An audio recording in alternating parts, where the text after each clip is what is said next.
మంచిగా ప్యూర్ నెయ్యి కావాలంటే ఇంట్లోనే తయారు చేసుకోవాలబ్బా. ఎందుకనంటే తిరుపతి లడ్డులో ఉన్న నెయ్యిలోనే కల్తీ అయిపోయింది.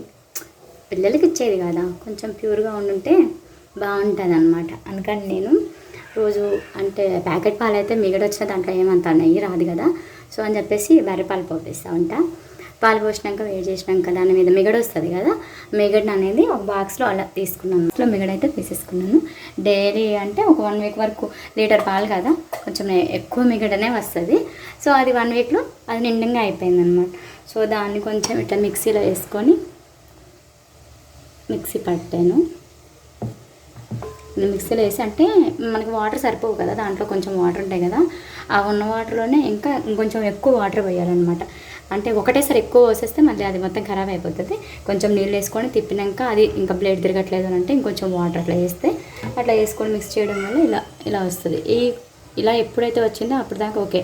జస్ట్ క్వాంటిటీ చూసారా, వాటర్ సపరేట్, వెన్నకు వెన్న సపరేట్. అంటే ఇది ముందు వచ్చింది వెన్న అంటాం కదా, వెన్న సపరేట్, వాటర్ సపరేట్ అయిపోయింది అనమాట.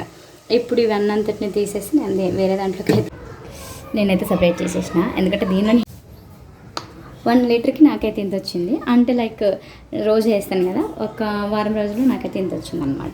ఇప్పుడు పాలు లీటర్ అంటే 80 రూపాయలు అవుతుంది కదా, 80 రూపాయలు ఇస్తున్నామా, దాంట్లోకి వెళ్ళి నెయ్యి తీసుకున్నాం అనుకోండి, పాలకి ఇచ్చిన డబ్బులు వచ్చేస్తాయి అన్నమాట. నెయ్యి చేసుకుని మనం నెయ్యి యూజ్ చేసుకున్నా అమ్ముకున్నా నో ప్రాబ్లం. నాకైతే ఇంత వచ్చింది. ఇప్పుడు దీన్ని వేడి చేస్తాం. వేడి చేసినాక చూపిస్తాను మిగతాది.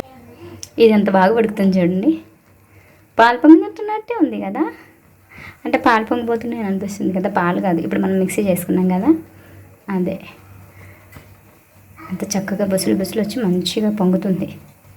ఇది మొత్తం అయిపోయినాక మనకి ఎప్పుడు తెలుస్తుంది అని అంటే, ఇప్పుడు మనం మిక్సీ పట్టినవన్నీ ఉంటుంది కదా, అది చిన్నగా అంటే బాల్స్లాగా అయిపోతుంటుంది అనమాట. కొంచెం గట్టిగా అయిపోయి వాటర్ అంటే ఇప్పుడు ఆయిల్ పోస్తాం కదా, ఆయిల్ దాకా పైకి తేలుతూ ఉంటుంది. మనకు అప్పుడు అర్థమైపోతుంది ఓకే నెయ్యి రెడీ అయిపోయింది అని.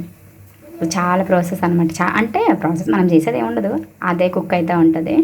అది పెట్టేస్తే అంటే ఎక్కువ టైం తీసుకుంటుంది అనమాట. ఎక్కువ టైం తీసుకొని రావాలి కదా వెన్న నుంచి నెయ్యి, సో కొంచెం టైం పడుతుంది. ఇదిగో అంటే ఆఫ్టర్ 15 మినిట్స్ అనమాట. అంటే ఇది కుక్ అవ్వడానికి 15 మినిట్స్ పట్టింది. సపరేట్ అయిపోయింది మొత్తం, వెన్న నుంచి నెయ్యి సపరేట్ అయ్యి వచ్చేసింది. ఇప్పుడు ఇది కూడా ఎండింగ్ వరకు వెళ్ళేంత వరకు కూడా చూసుకోవాలన్నమాట. ఎందుకంటే చిన్న బాల్స్లో ఇంకా కొంచెం దగ్గర అయితే ఇంకా ఎక్కువ నెయ్యి వస్తుంది. ఈ ప్రాసెస్ అంతా కానికి 15 మినిట్స్ పట్టిద్ది. దీని గురించి పెద్దగా అలా కలుపుకొని కూర్చోవాలని, వేరే పని మానుకొని కూర్చోవాలని కూడా ఏం లేదు. సిమ్లో పెట్టేసి అట్లా మన పని మనం చేసుకోవచ్చు. 20 మినిట్స్ తర్వాత మనం చూస్తే ఇగో ఇట్లా నెయ్యి సపరేట్, వెన్న సపరేట్గా ఇట్లా వచ్చేస్తుంది. ప్యూర్ నెయ్యి అనమాట. ఇప్పుడు మనం బయట కొనే దాంట్లో డాల్డా అవి ఇవి కలుపుతూ ఉంటారు కదా, అవి కాకుండా ఇట్లా మనమే ఇంట్లో చేసుకోవడం వల్ల ఏంటంటే పిల్లలకు కూడా ధైర్యంగా పెట్టవచ్చు. ఎందుకంటే పిల్లలకి మనము ఎప్పుడైనా ప్యూర్ ఇవ్వాలనుకుంటున్నాం కదా, ఎందుకు అంత బయటవి ఇట్లా మనం చేసుకుంటే ఎంత క్లియర్గా వచ్చింది చూడండి, క్లియర్గా ఆయిల్గా అనిపిస్తుంది కదా. నాకు ఐటమ్ని తయారు చేయడము ఎంత కష్టమో దాన్ని స్టోర్ చేసుకోవడం కూడా అంతే కష్టమే కదా. నెయ్యి కానీ కొన్ని పికిల్స్ కానీ గాజు సీసాల్లోనే బాగుంటాయి అన్నమాట. ఇలాగా నేనైతే దీనికోసం ఎస్పెషల్ ఏం కొనలేదు. ఇంట్లో హనీ బాటిల్ ఉండేది, హనీ బాటిల్లో మంచిగా క్లీన్ చేసి పక్కకు పెట్టిన. ఇప్పుడు దీంట్లో నెయ్యిని స్టోర్ చేద్దామన్నమాట. నా నెయ్యి అయితే అయిపోయింది. అంటే కంప్లీట్ అయిపోయాక కొంచెంసేపు సైడ్కి పెట్టుకుంటే చల్లగా అవుతుంది కదా, చల్లగా అయినాక కొంచెం మొత్తం ఇట్లా పైకి మంచిగా వచ్చింది కదా, ఆయిల్ లెక్క పైకి వచ్చేసింది, చెత్త అంతా కిందకు ఉండిపోయింది. స్మెల్ అయితే చాలా చాలా చాలా బాగుంది. అంటే ఒరిజినల్ నెయ్యి స్మెల్ బాగుంటుంది కదా అనమాట. గాజు సీసాలో స్టోర్ చేసుకుంటే చాలా బాగుంటుంది.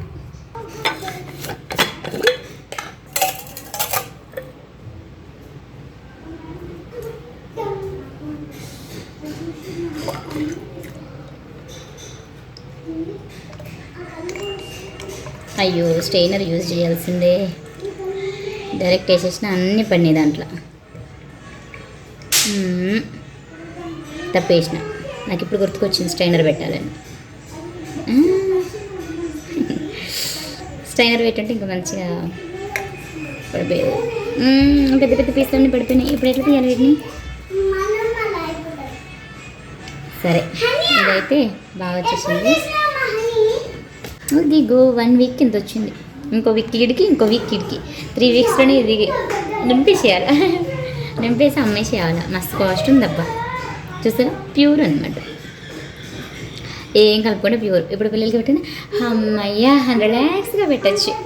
నేనైతే ప్రిపేర్ చేసేసా, మీరు కూడా ట్రై చేయండి. సరే మస్తు వస్తుంది.